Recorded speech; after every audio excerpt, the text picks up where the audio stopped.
My wife cheated on me with my own younger brother, and I found out that the child was not mine, and all because I inherited 3.2 million. My sibling made my existence a nightmare, and later I discovered he got my wife expecting, and our child wasn't mine. Now he's attempting to re-enter my life after our parents renounced him and left me their 3.2 million legacy. I have a younger brother named Kyle who has loathed me for as long as I can recall. If you're thinking it was due to envy, you would be mistaken.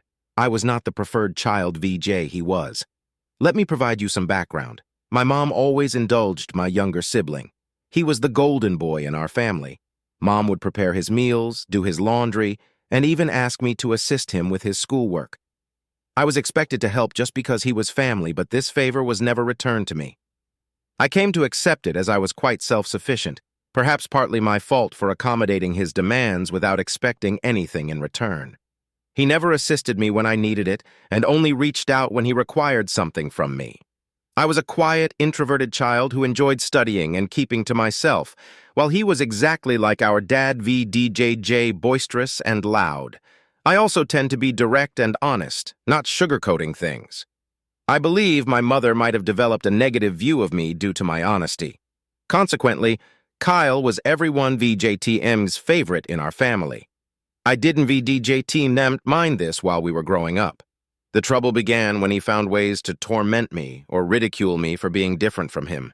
He would tease me about my height or the fact that I wore glasses. He would sneak into my room and try to read my diary, then report anything I had written to my mom. I would yell at him and complain to my parents about him violating my privacy, but they would laugh it off, telling me it wasn't a big deal. He did more terrible things, like nearly breaking my glasses and putting disgusting things in my food. Once he even put small stones in my cereal, but fortunately, I found them before they could damage my teeth. I told my mom, but she dismissed it, saying that VDJTM is how brothers bond. Every time we argued, Kyle would insult me, focusing on all my insecurities. We attended the same school, so he knew I was being bullied by a couple of kids. Instead of supporting me, he would join them in calling me names like loser or nerd, and encourage the bullies to physically harm me because, according to him, I was just a big failure. One time we had an argument about something trivial, and at the end of the fight he told me to end my life. Other insults I could ignore, but that one really hurt because I was struggling with my mental health at the time. IVGA-TMM doing better now, but it was painful to hear that my own brother wanted me to die. Since Dad was often at work and Mom didn't VJ seem to care much VJ, she even scolded me once, claiming it was my fault for playing and annoying him. VJ things got progressively worse. Once he tried to burn my hair when we were in high school, and shockingly, Mom sided with him, insisting he was just playing. Fortunately, Dad eventually took my side and pointed out that there were serious problems. He threatened to call the authorities on Kyle. This was an eye-opening moment for my brother because until then, he had never been reprimanded for any of his actions. He was taken aback, and Dad continued to tell him how enough was enough and that he needed to start respecting his older sibling. Later, Dad came into my room and talked to me. I had never expected my dad to support me, because he always told Kyle while he was growing up how similar both of them were, which was true. Dad told me that he had patiently waited for years for Kyle to mature, thinking maybe he was just being an immature kid, but he was slowly starting to realize that Kyle was becoming a big bully. When I heard my dad say this, I felt so validated that I almost broke down in tears. I confessed to my dad everything that Kyle had done to me over the years and even opened up about the bullying in school.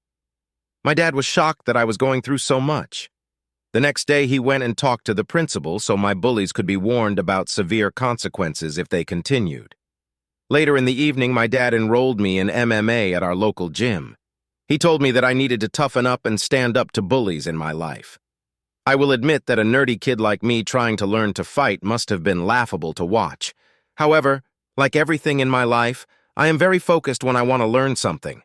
I carved out time for my studies so I could work out every day and go to MMA classes. Not to boast, but it completely changed my life and my physique. One day, Kyle was at it again. He had stolen my pocket money, which we used to get if we helped our parents with chores. I had been saving my money for quite some time. Kyle had sneaked into my room and taken my money. I caught him when he was about to cycle off with his friends. I firmly told him to give me back my money since he knew stealing was wrong, but Kyle snickered and taunted that all I could do was run to Daddy for help. I don't know what came over me, but I gave Kyle a resounding punch to his face. He was stunned in silence as he fell backward on the ground. I picked him up, took out my money from his trouser pocket, and then threw him back down on the ground. Kyle started to cry loudly like a little baby. It was comical to see a teenage boy crying on the ground. However, my mother came running out the door, hearing her baby boy, to help him up and find out what had happened.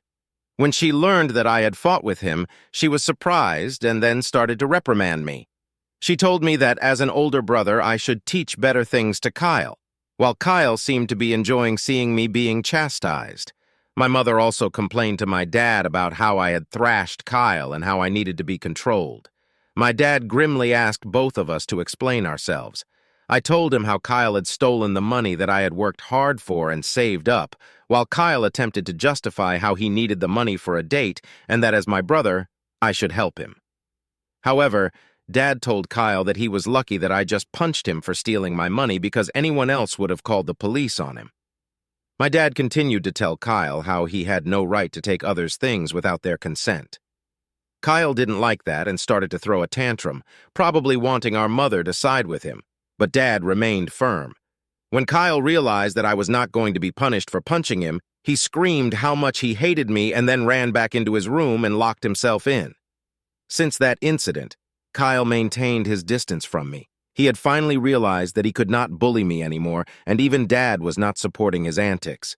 For the first time in a long time, I felt we were equals. Even though he could not physically hurt me, he would try to verbally say nasty things to me when he knew our parents would not be around. It definitely got worse as he got older. It felt like each year he became angrier and had a shorter fuse. If I approached him to ask something, he would simply ignore me to my face and walk away out of the room, calling me a nerd or a loser under his breath if he wanted to say something to me. He would only go through our mother, who would relay the message. I would question my mother as to why Kyle could not just talk to me if he wanted something, and she would implore me to be more understanding. I had no clue if this was just him going through adolescence, and I had to wait it out, or if he actually truly hated me. I used to be able to deal with the things he would say over the years, but it got to a point where I just wanted to move out of home to get away from him. I would go to my mother countless times asking if she could mediate a sit-down conversation for all of us to talk it out, but she always refused, saying she didn't want to get involved. I even asked for her opinion on why he treated me that way, but she would just brush off the question. Eventually, I went away to my dream university since I was a top student and was even qualified for a scholarship. My dad threw a party for me, and my mom seemed proud of me also. However, Kyle remained aloof and distant, barely acknowledging my achievements. The day I left for university was a mix of excitement for the future and relief to escape the toxic environment at home. The first few months at the university were liberating. I made new friends, enjoyed my classes, and started to build a life separate from the oppressive atmosphere I had experienced growing up. The constant fear of Kyle's verbal attacks lifted, and I felt a newfound sense of peace. I began dating my wife Karen when we were both in the second year of university. My friend introduced us at a fraternity party, and we clicked right away. Coming from a religious family, having kids without being married was a big no-no.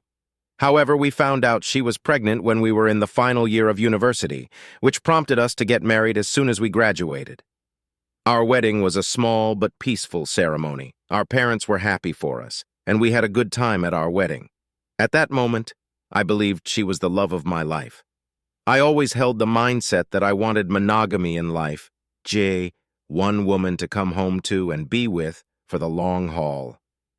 Despite women trying to engage with me over the years, I never pursued anything because I was genuinely content in my marriage. Karen was my dream girl, and I never wanted to hurt her.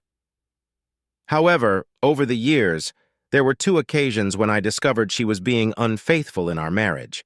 One was an on-and-off affair that lasted a few years with her married co-worker, and the other was a fling with an ex she had dated in high school when she went to visit her family states away.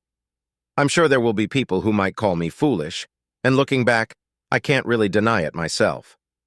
After a period of separation in both situations, I made the decision to forgive my wife. I never wanted to raise my child in a broken home, and I genuinely believed we could overcome these challenges. We were quite young when the situation with her coworker occurred, so I chalked it up to youthful mistakes and not thinking things through. For a while, things seemed okay with us. I could never fully trust her, but I tried my best to push aside my doubts because I knew that if I chose to forgive her, I had to work towards moving past it and starting with a clean slate. It's been 5 years since the second time she was unfaithful, and I felt like I made the right decision by giving her a chance to show that she still wanted to be in our marriage. For years, Karen seemed to have changed, and we were genuinely happy with plans set in motion for the future of our family. However, 4 months ago, my reality was once again shattered by yet another incident, which in my mind was far worse than the others, when she revealed that she had been sleeping with someone for quite some time, and suggested that our son might not even be mine. Hearing her words, I felt like the ground had been pulled out from under me. A mix of shock, betrayal, and disbelief overwhelmed me. I struggled to comprehend the enormity of what she had just disclosed. In a daze, I managed to ask her why she had kept such a significant secret and how she could have done something so devastating. Her reaction was cold and indifferent. She seemed detached, almost unbothered by the pain she had inflicted. Her responses were vague, leaving me with more questions than answers. It was a surreal and painful moment, confronting the shattered trust and the uncertainties about my own family. I continued to ask Karen to tell me the truth, because I felt like I deserved to know the father of the child since I had been raising our son from the beginning. In the end, she admitted that it was Kyle. My eyes widened in shock as I asked her what exactly she meant by that. This is when Karen told me how she and Kyle had become friends back when I had introduced Karen to my family, and she had stayed with us for Thanksgiving up until New Year's. I remember Kyle, who was usually cold to me, was quite polite and warm towards her. I was glad since I did not want to make Karen feel unwelcome. She wanted to be accepted into my family, so she would spend significant time hanging out with my mom whenever she could. She noticed that Kyle and I were not that close and questioned me about it. I finally opened up to her about my childhood relationship with Kyle and told her how we might never be able to repair our relationship since he never could move past his feelings. Karen understood. However, she started to include Kyle whenever we would go out, perhaps hoping that both of us would warm up to each other. If we were going to watch a movie, she would invite Kyle, and then we would have to watch whatever movie Kyle wanted to watch. I guess during this time, Kyle and I did talk a few words here and there, which was a significant improvement compared to how he had been giving me the silent treatment for years. I do remember Karen and Kyle would hang out and play video games together, but I never thought much about it.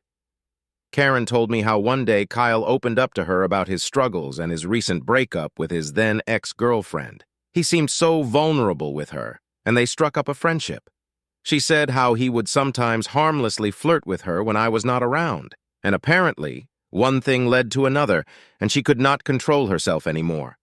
I closed my eyes as the vision of my wife and brother sleeping together almost made me puke. She told me how guilty she felt after that and ran away from him.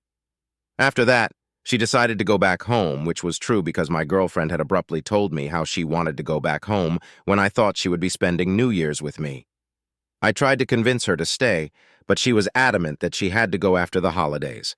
When we met in college, once our classes resumed, she was back to her usual cheerful self, so I never questioned anything. 2 weeks after that, we found out that she was pregnant.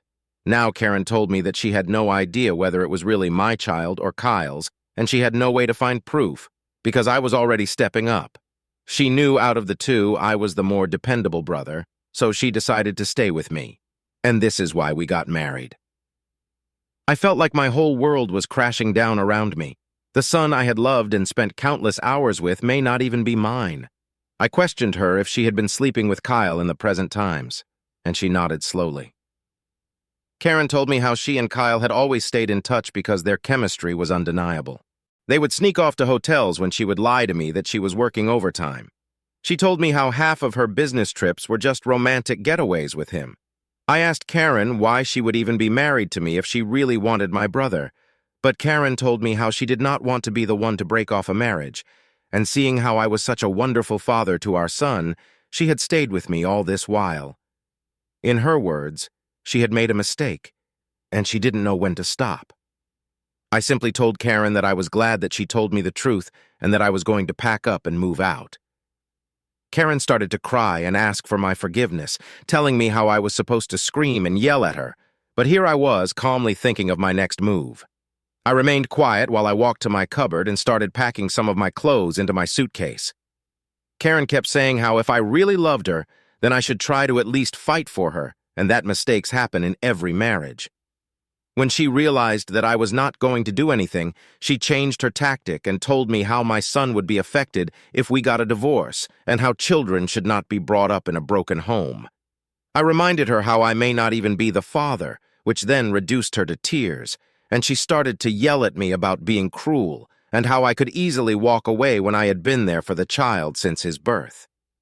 It seemed like my wife believed there was nothing that could make me want out of our marriage. I guess it was partly my fault for letting a lot slide in the past. While I did have some love for her, it felt more like it stemmed from the fact that I thought we had a son together and had been together since college. Karen continued to claim that it was not too late and that we could work things out, but I struggled to believe it and felt like I had no more patience to deal with her. Trust was a major issue for me, and her words felt empty. Even if I forgave her, I could never forget that she had slept with my own brother. I've always believed that people could make mistakes and be forgiven because we're all flawed, but this went beyond a certain limit. I left her crying on the doorstep and checked into a hotel. The next day, I went straight to my parents and told them everything about my wife's affair with Kyle and how they had been sleeping together for years behind our backs. The shock on their faces was evident. My mother, true to her nature, initially tried to defend Kyle, telling me that this could not be true since her boy could never do something like this to his own brother. Determined to expose the truth, I requested my parents to remain silent and allow me to call Kyle right in front of them. I told them not to make a sound since this is how I could expose Kyle's true colors. I wanted him to think that it was just a private conversation between us so that he could hopefully let his guard down. As Kyle picked up, I laid it onto him and confronted him with the revelation of his affair with my wife. Initially, he denied it vehemently and refused to accept it. Then, when I told him that Karen had admitted to everything, he started to blame Karen, labeling her as characterless. He told me that it was not his fault if women were attracted to him and that he was the better-looking brother. I told him firmly that I was going to expose him in front of everyone. When Kyle mocked that no one would believe me and that he was the golden child anyway, I scoffed at his arrogance and thanked him for confirming the truth, since our parents had heard everything. Kyle went quiet and then spluttered to explain himself, stumbling over his words in an attempt to salvage his image. My mother, still grappling with shock, demanded an explanation from Kyle. He stuttered through a feeble attempt to justify his actions, blaming everyone else but himself, and desperately trying to shift the blame onto Karen. I could see my mother, who was once protective of her favored son, now felt a mix of disappointment and anger. In that charged moment, I felt a strange sense of vindication. For years, I had endured Kyle's torment.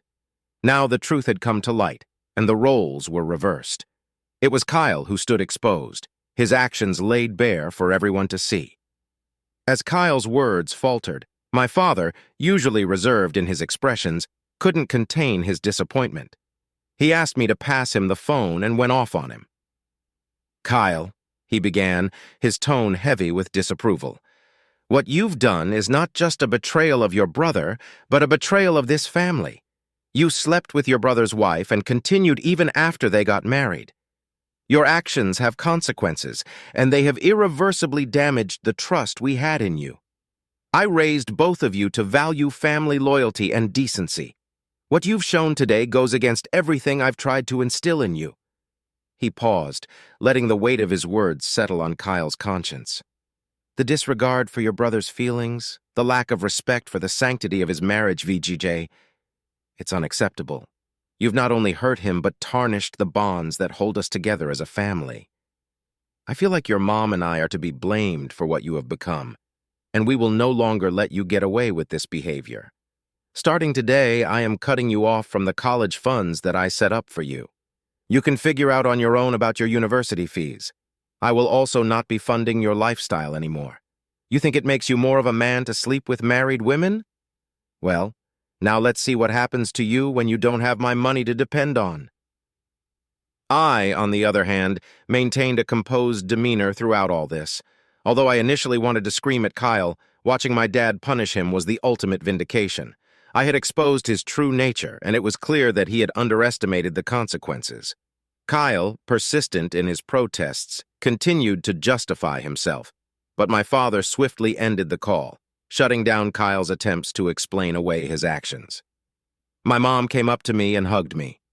It had been a while since we shared such a moment, but in that embrace, there was unspoken understanding and support amid the family turmoil.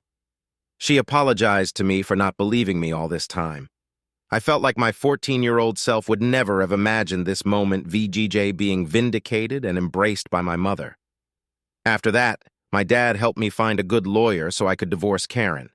She and her lawyer tried to fight dirty by asking me for alimony since I earned more than her, but luckily, her affair played heavily in my favor.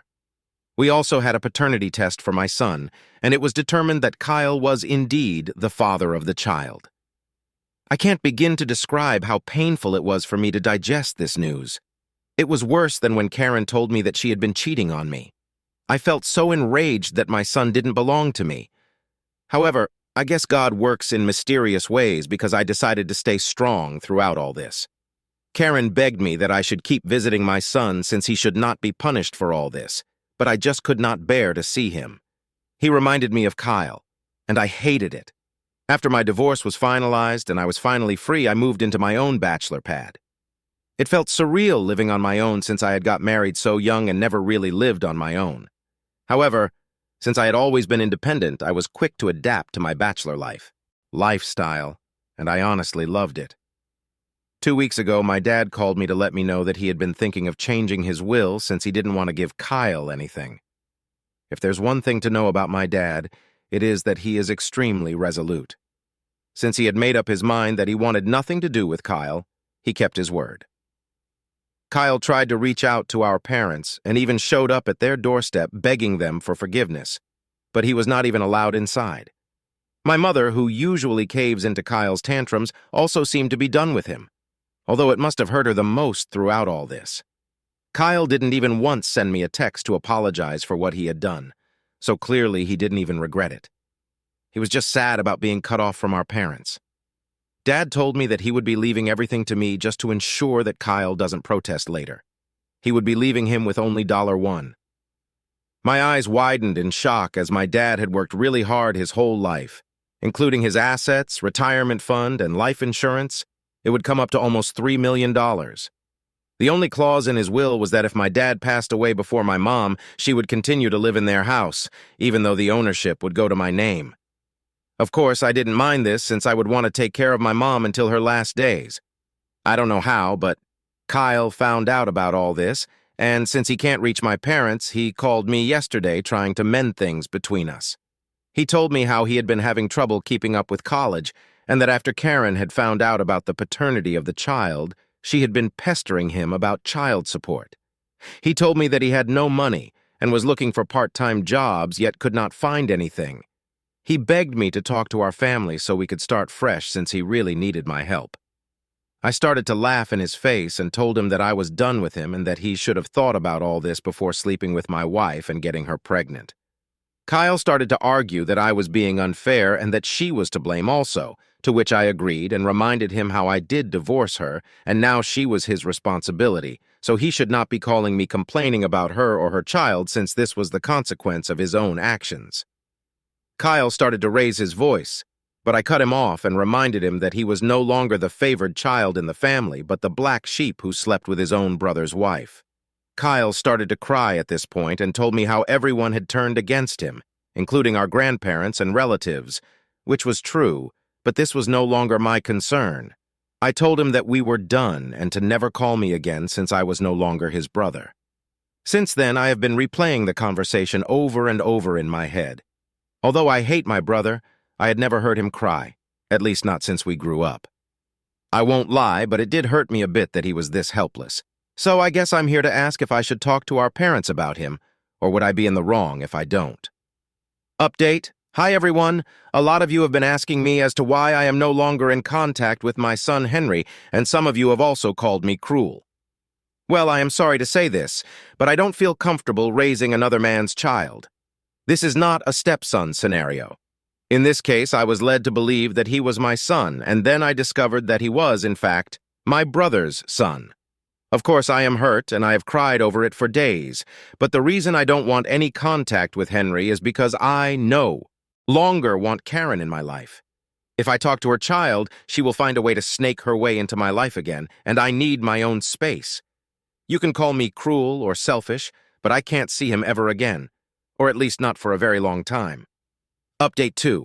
Most of you have correctly guessed that it was in fact my mother who told Kyle about my dad changing his will, and he called me as a last resort to mend things. I did confront her in front of my dad, and she broke down. She told me how I had punished Kyle enough and that he had learned his lesson. My dad firmly told my mother that if she felt what Kyle did was forgivable, then he could no longer stay married to her, since he could never forgive him for this betrayal. His threat seemed to shut my mother up. My dad made it clear to her that if she ever talked with Kyle and we found out, then she could pack her bags and leave him. Like I said, my dad is a very stubborn guy.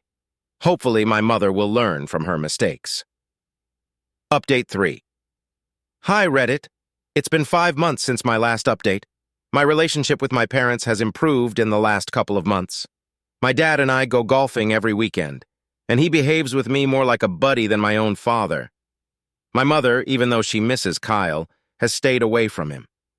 The last I heard about Kyle was from my cousin, who told me how Kyle had been asking everyone for money and, in the end, had to drop out of college when he could not afford to pay his fees anymore. He and Karen are living together, and he even has a job as a part-time mechanic. Apparently, they are raising Henry together, which is a good thing, I guess. I never bring up Kyle in my discussions with my parents, and neither do they. For everyone asking, I am doing quite well. I was promoted at my job 2 months ago, so my salary has improved significantly. I haven't been dating anyone since I feel like I still need time and space to heal. I've been going to a few therapy sessions, so I guess we will see how that works out.